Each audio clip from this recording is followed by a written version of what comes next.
Hello and welcome to another video and podcast from Fantasy Football Scout as we look ahead to festive game week 19. Today we're going to look at the best forwards over the Christmas period and into January. Lots to consider in January in particular as popular players like Salah and Son represent their countries in cup competitions. Money won't be an issue then, so we can maybe consider moving some funds up top. And there is those immediate Christmas and New Year fixtures to consider. Just a reminder to everyone, do press that like button, it really helps us out, and do remember to subscribe as well so you can keep up to date with all our latest videos and podcasts. Also, it's worth noting that I've got some stats to show you a bit and also a season ticker just for the next few fixtures in a mo. These are from the Fantasy Football Scout members area. If you head over to fantasyfootballscout.co.uk, you can see there's an offer going on there with a 7-day free trial and a 20% off as well. Go and have a look at that. Have a look at the offer there. There's a lot of games happening over Christmas, so it's a good time to get that 7-day free trial so you can get all those sort of up-to-date stats, and particularly if you're looking to compare certain players and teams over this period. Okay, let's have a look at the fixtures first. So get an idea of the sort of teams where we're hoping to target the forwards. A Brighton atop. This is from game week 19 through to 23. So I've got the festive fixtures 19 and 20, and then there's that break in the beginning of January with the FA Cup, and then we've got 21, 22, 23 going into January and February. So immediately Brighton atop. They got Tottenham at home, then they got West Ham, Wolves, Luton, and then Crystal Palace. So that's a great set of fixtures there. Obviously, rotation is an issue, particularly amongst the forwards. We won't have the likes of, say, Matoma. He looks to be injured, and even if he isn't, he's off to the Asia Cup. So either way, there's a slot as sort of opened up there. So which makes me think that Pedro could get some more minutes because he can, of course, play across that front line. So he could play on the right, for example. He could play up top, obviously. And that's just another play, not a direct replacement from Matoma, but it frees up a space. There's slightly less competition there. Obviously, Evan Ferguson could be an issue. Welbeck as well scored against Palace in game week 18. Another option there. Lots of options. Rotation has put people off there. So it might be in midfield looking there. Manchester United, once again, midfield, you might be looking at Fernandes. Forwards, though, Manchester United are the second best. Aston Villa, Nottingham Forest, Tottenham, Wolves, West Ham in terms of the next few fixtures. But who do you get? I mean, Martial, Haaland as well, not particularly interested. Chelsea are next in the season ticker from 19 to 23. You've got Crystal Palace, Luton, Fulham, Liverpool, that's tough, and then the Wolves. That gets more interesting. Jackson has got cup duties during January. Broja could get more minutes, and Kunku could play up top. He might be a factor. He is a midfielder, though, in the game. But Broja certainly could be a cut price option. Arsenal, got Gabriel Jesus, got great fixtures. He's looking for, there's a pretty stable front line of Martinelli, Jesus and Saka. I can't see why that would change. Nketiah could get the odd game or odd start, for example, but on the whole, it's going to be those three up front. West Ham, Fulham, Crystal Palace, Nottingham Forest, then Liverpool in game week 23. So that's a nice run of fixtures for Arsenal. Fulham, Jimenez isn't there. He would have been a great option, but of course he's suspended for part of this period, so we can't really consider him yet. Bournemouth and Arsenal coming up next, then Chelsea, Everton, Burnley. Bournemouth, pretty good fixtures still. Yes, they have Tottenham away, but I don't know, from attacking point of view, that's not so bad really for the likes of Solanke. They've got Liverpool in game week 21, that's a bit tougher, but I fancy Solanke to score in pretty much any game. Fulham, West Ham and Nottingham Forest are also games for Bournemouth during this period.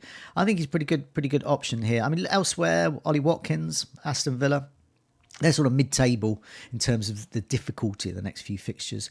Manchester United, Burnley, Everton, Newcastle and Sheffield United. Tottenham, Richarlison's playing up front, but listed as a midfielder in this game. We do have a midfielders video out for a sort of merry midfielders over Christmas video out, so do have a look at that, and I'm sure Richarlison is mentioned there. Calvert-Lewin is an option at Everton, once again mid-table. Darwin Núñez, I personally have sold him and never going to go back there again. But if you fancy a striker who can't actually score, Liverpool, you never know. You never know. He might turn it around. Liverpool, fairly mixed fixtures. They do have Bournemouth and Burnley, but they've also got Newcastle, Chelsea, and Arsenal. And further down the list, you've got Newcastle, one of the worst fixtures ones. I mean, yes, they've got Nottingham Forest in game week 19. Yes, they've got Luton in game week 23, but in the middle they've got Liverpool, Man City, and Aston Villa. So that's a pretty poor run there. But Isak and Wilson, whichever will start, could be good options there. And of course, Crystal Palace, you've got Edouard, you've got Mateta, but it might be that Elise and Eze get a bit more attention. Eze in particular, more for the midfield there. So it's quite a good few teams to consider. But there are others where you thought midfielders might be a little better. They don't have the forwards. So, of course, we've only got 3 forward slots. But Man City is probably the key one to mention. Over the festive period, they've got Everton, Sheffield United, then Newcastle, but then Burnley and Brentford. Is Erling Haaland fit? So this is being recorded on Friday. On Friday the 22nd. I have to look at the date there because it's Christmas time. It's the days come thick and fast. I'm not quite sure what day it is. And hopefully this should be published on the 23rd, the Saturday. So we might have some more news by then, but I suspect not. He was spotted in training. There was pictures on the official site for Man City. Then that was deleted. Why was that? I don't know. I mean, it could be because he's had another injury, and it could be that they don't want to imply that he's going to play in the Club World Cup, which has been taking place. I don't think. I mean, it's already been said that he's not going to play, so I don't know whether he's going to be back for Everton or not. But he'll be back at some point, and we'll want him, especially at a time when Salah and Son aren't around. So we've got less captains to. We've got fewer captains to think about. So. Haaland could get the armband much more frequently.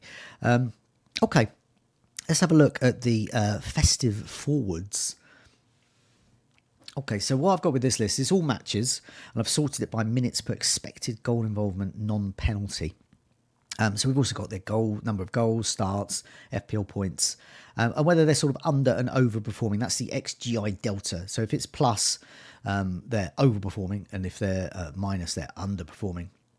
And also chances created, because these days, especially with the likes of, say, Watkins and Darwin Núñez, they're perhaps getting more assists than goals at the moment, arguably. So let's have a look at this. Top, no surprises, Erling Haaland. As I said, currently, as I'm recording, I don't know the extent of his fitness, and I don't know what week he'll be back. But a reminder that he's got minutes per expected goal involvement, non-penalty every 100 minutes, so pretty much every game.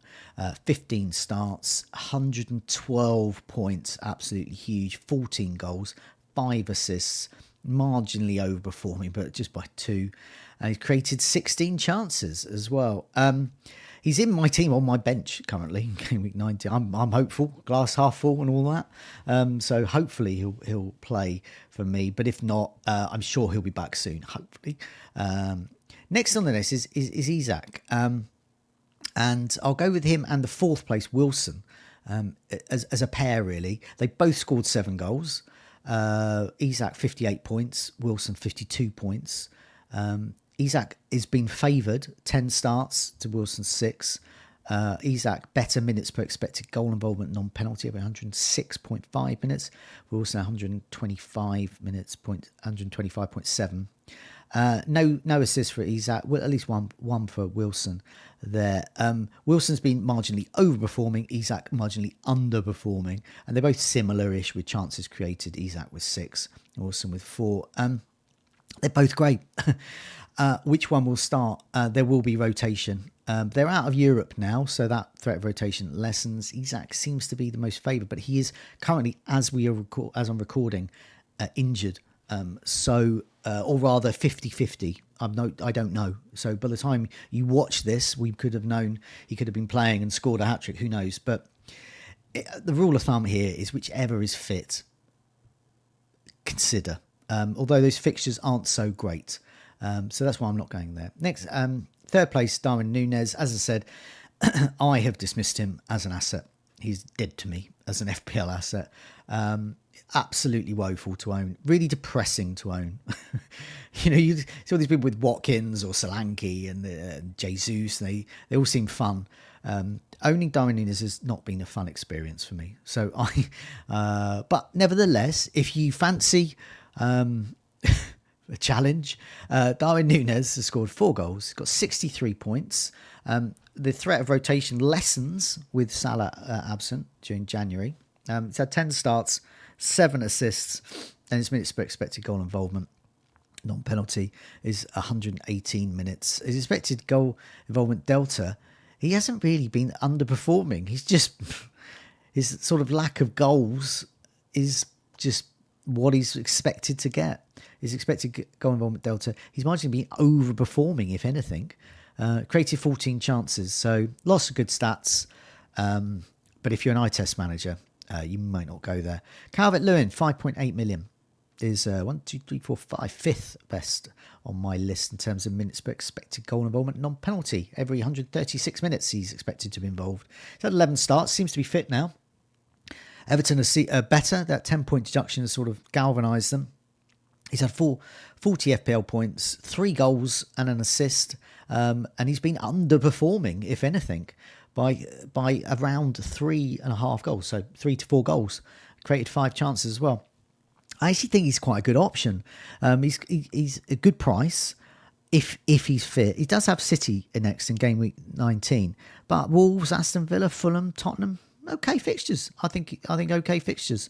I think if you've got, it's probably a money issue if you go for Calvert-Lewin, but I don't think if he remains fit, I think he could be a good option. Next name I've sort of flagged up, so I've highlighted on here the players that I'm sort of interested in. It's a bit selfish, but I obviously read out all the other names as well. Watkins, new in my team. This has been recorded ahead of the Sheffield United game, so fingers crossed. You'll be watching this on Saturday, so you'll know whether I'm either happy or sad. But Watkins, I mean, you can't argue with it. He's just a glue pick. Get him in your side. I foolishly took him out for Darwin. I won't make that mistake again. He's gone up to 8.7 million now. Happy in my sides. I think anyone who owns him will be happy. He scored 9 goals across his 17 starts. This is ahead of game week 18. He's nailed on. FPL points 108. It's just 4 behind Haaland, but big price difference, about 5 million cheaper. Minutes per expected goal involvement every 139.8 minutes. So he's had 9 assists and 9 goals, 9 assists. Marginally been overperforming in terms of expected goal involvement delta. Created 26 chances. Oh, that's good. These are good stats. He's involved in everything. He's assisting, he's scoring. He's fast on his way to double digits for both of them, and we're not even at Christmas yet. Solanke's next on my list. In my team as well, his points were taken away. Obviously, that's just the way it is. I didn't take a hit to get him in game week 17, but his points were taken away. 6.8 million. He scored 8 goals. Bournemouth are much better now. Much better. And the fixtures are good. Fulham, Tottenham over game weeks 19 and 20. And then they've got Liverpool. That's tough. And then West Ham and Nottingham Forest. So nice fixtures.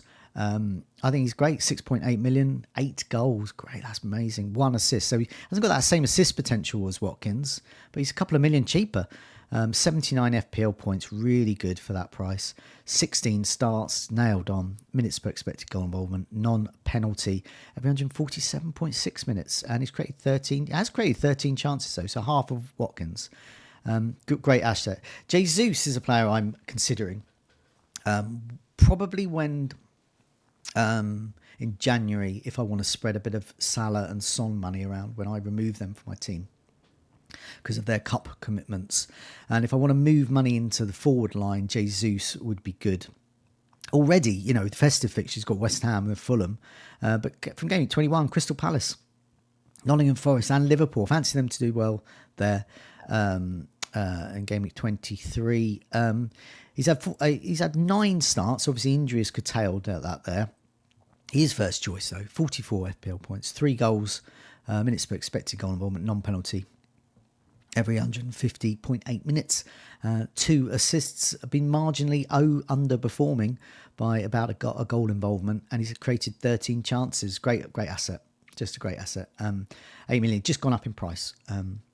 Alvarez, 6.8 million for Man City. He's next in our list. Minutes per expected goal involvement, non-penalty every 171.4 minutes. Had 8 assists and 4 goals. Only 4 goals. He's been playing up front or in an attacking midfield role for all season. So that Kevin De Bruyne sort of role he's been playing. So I expect more from that. 17 starts, marginally overperforming as well. 40 chances created. I do like him, especially if Haaland is out. But when Haaland comes back, obviously Alvarez will play in midfield, and Kevin De Bruyne has been back in training. So where will Alvarez play? Will he, will he have the same role? Will he have a better role? Will he just simply be a sub? It's all up in the air there. Question marks around him. Talking of rotation, question marks. Now Pedro's next. 5.4 million. He's on penalties. Absolutely incredible in Europe. He's scored 5 goals in the league across his 7 starts. So he's not getting the starts. Has had a 1 assist, a minutes per expected goal involvement, non-penalty every 182 minutes. So getting on for goal involvement every other game. Marginally underperforming, has created 14 chances. With Matoma out at the moment, whether through injury or cup. Adingra is also out. He's been covering from March on the right. Bonanetta can play. Obviously, you got Lallana, Gross. They can all play in that sort of attacking number 10 or sort of support striker role that Pedro thrives. But he can play up top as well. I think what I'm getting at here with Adingra gone and Matoma gone into January, it just narrows the selection, and I think Pedro might get some more games, might get more minutes. Ferguson, Welbeck is back now, so both Ferguson and Welbeck can play in that number 9 role, but Pedro could play there as well. Still a rotation risk, but someone to consider as well. Brighton's fixtures are the best over the next period: Tottenham, West Ham, Wolves, Luton and Crystal Palace. Nice run. And Ferguson's is, I'll skip next 2. I'll come back to the next 2, but I'll mention Ferguson with Pedro, really. He's 6 million. His minutes are being managed. He's young and good. So he's just had 11 starts, minutes per expected goal involvement, non-penalty every 240 minutes. So hasn't quite got the underlying stats, but nevertheless, he's got 6 goals. Because his 11 starts, no assists. I owned him for his hat-trick, so I'll always have that this season. No matter how badly I do, I will always have his hat-trick. But I think there's more. I think there's more hat-tricks to come in those fixtures. I think there's more braces to come. I think he's a good option, but do brace yourself for rotation if you go for Brighton. Just behind Pedro, in terms of minutes per expected goal involvement, non-penalty, is Broja at Chelsea, 4.9 million, really cheap. So if you want to keep money in midfield and defence and just go for sort of a cheaper attacker who might get the minutes, because Jackson is going to be on cup duties in January, so Broja is going to get many more opportunities, and Kunku can play, we think could play that role, or could play further behind, somewhere in midfield as well. So Broja, I think, is going to get more minutes. So he's very worth mentioning. Just the 3 starts so far and 18 points. But minutes per expected goal involvement, non-penalty every 188 minutes. So sort of, Pedro Alvarez type of level there. So quite good. Cunha at Wolves. Pedro could be back. So Cunha could be getting some more supply for goals, but he's already got 5 goals, 67 FPL points. Not bad, really, for a Wolves striker. 17 starts, nailed on. 3 assists as well, 16 chances created. I think these are good stats. I've had him in the Sky game, and I've been enjoying getting his points. He's fun to own. So, yeah, another option. Looking at this list here, looking at the fixtures, I think we've got a really nice list of players here to go for. And the choice is when Perhaps if you don't get Haaland back for a while, who do you get in? Do you use his money? Do you upgrade perhaps a striker to Jesus? And similarly with Salah and Son gone, you can think, well, can I upgrade some of those forward positions as well? So say you've got Archer or someone, you might want to upgrade there. But there's some real value picks as well. I'm personally probably looking at, certainly over January, Christmas period, 3-4-3 setup really. Because I do think there's a lot of good choice in the forward positions, especially if Haaland comes back. Just Haaland, Watkins, and Solanke alone is great. And then you're missing out perhaps on a Newcastle forward or Jesus. And I think they could be solid options as well. And especially if you've still got the faith in Darwin Núñez. Hopefully, I've given you some food for thought. Not that you'll need any more food, perhaps over Christmas. Have a good Christmas, Happy New Year, and I'll be back for some more content in Gameweek 20. A lot of the team will be as well, so lots of more videos and podcasts to come over the festive period. Do check out the video we've got for midfielders over this Christmas period as well, so that sort of dovetails with this video. Also interviewed the world number 9 today, so that's out now, that's all published. Do have a look at that. He's called Dylan, he's number 9 in the world, and he's done that without Erling Haaland, so proves you don't perhaps need some of those big name players. So certainly food for thought there. Thanks a lot for your time. Do remember to press that like button, do remember to subscribe, and do check out that offer at fantasyfootballscout.co.uk for our members area. Excellent. Thanks a lot for your time. See you soon.